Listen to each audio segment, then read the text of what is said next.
with Jeff Sneider.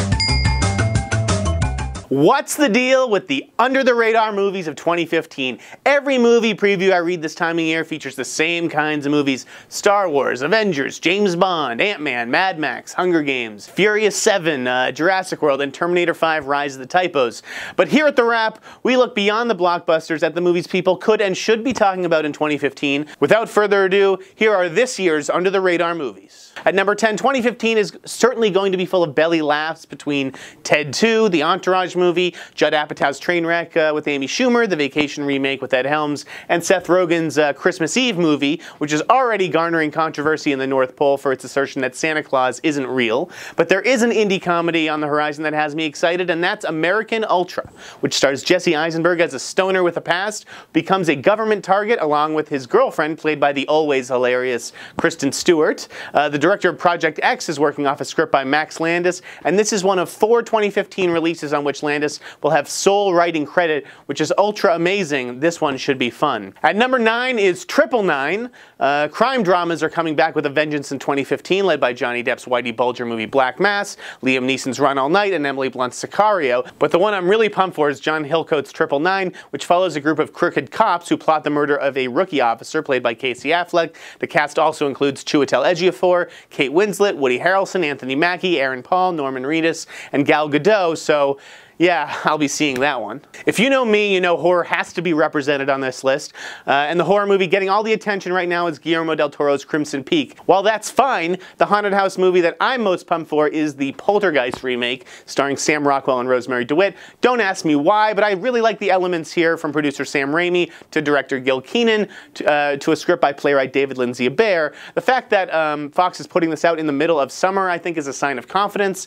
You know, in Poltergeist, they're here, and I'll be there opening weekend. At number 7, I thought about singling out the British production company Seesaw Films because its 2015 lineup includes Justin Kurzel's Macbeth with Michael Fassbender, and Anton Corbijn's Life starring Dane DeHaan as James Dean and Robert Pattinson as somehow not James Dean. But there's actually another production company equally deserving of attention, and that's Coat Wolf, which has Chuck Hank and the San Diego Twins in post-production. The company's follow-up to Bellflower follows twin brothers and their best friend who get caught up in a turf war with an evil gang known as the Syndicate. The best known cast member in this movie is David Arquette, who looks absolutely insane in this film, and while it may not even come out until 2016, there is a chance that it could debut at the Toronto Film Festival, which is all I need to consider it one of my most anticipated indie movies of the year. With the 6th spot, I wanted to highlight Tom Rothman's TriStar Productions, which is going to make waves in 2015. I just love this company's lineup, which includes Jodie Foster's financial drama Money Monster, with George Clooney, Julia Roberts, and Unbroken's Jack O'Connell, as well as Robert Zemeckis' 3D movie The Walk, starring Joseph Gordon-Levitt as tightrope walker Philippe Petit,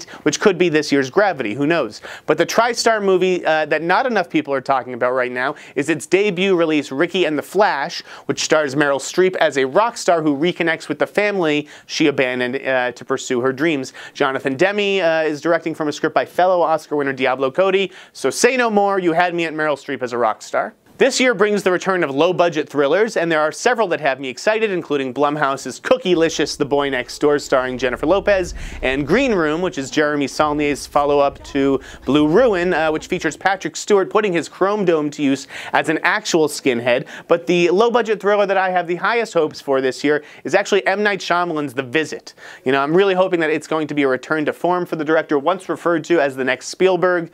Obviously, he's hit some speed bumps in recent years. The title conjures aliens, but it's actually about a nasty trip to grandmother's house. It stars the kid from Alexander and the Terrible, Horrible, No Good, Very Bad Day. But something tells me Alexander had it easy once this kid's grandparents are done with him. At the very least, it sounds better than Killer Trees, Airbenders, and Jaden Smith, am I right? 2015 is poised to be the year of Tom Hardy thanks to Mad Max Fury Road, Iñárritu's The Revenant with Leonardo DiCaprio, and the British gangster movie Legend, which offers not 1 but 2 Tom Hardys. But none of those films are really flying under the radar, but there's a 4th one that is, and that is Child 44, which is set in Stalin-era Soviet Union and finds Hardy investigating a series of child murders. Daniel Espinosa's supporting cast is awesome, and talk about wrangling talent from across the globe. The director cast fellow Swedes Joel Kinnaman and Noomi Rapace, as well as Brits Gary Oldman, Dev Patel, and Paddy Considine, plus Aussie actor Jason Clarke and French sensation Vincent Cassel. 2015 is poised to be a strong year for original sci-fi movies, from Ridley Scott's The Martian starring Matt Damon to Neil Blomkamp's Chappie starring Hugh Jackman, plus the Oscar Isaac movie Ex Machina and the Ryan Reynolds movie Selfless. But you know how we roll here at The Wrap, which is why we're going to single out Jeff Nichols' Midnight Special over at Warner Brothers. This film follows a father and son who have to go on the run after dad learns that his kid has special powers. It stars Joel Edgerton, Michael Shannon, Adam Driver, Kirsten Dunst, and Jaden Lieber, the talented young actor from St. Vincent. Jeff Nichols is one of the most promising filmmakers working today, and Midnight Special is his first studio movie, so here's hoping for a smooth transition. If he can deliver the goods here, I sense big things lying ahead in his career. Number 2 is Spotlight. You know, many 2015 previews have included Steven Spielberg's untitled Cold War movie and Martin Scorsese's religious passion project Silence as sort of the prestige movies to watch.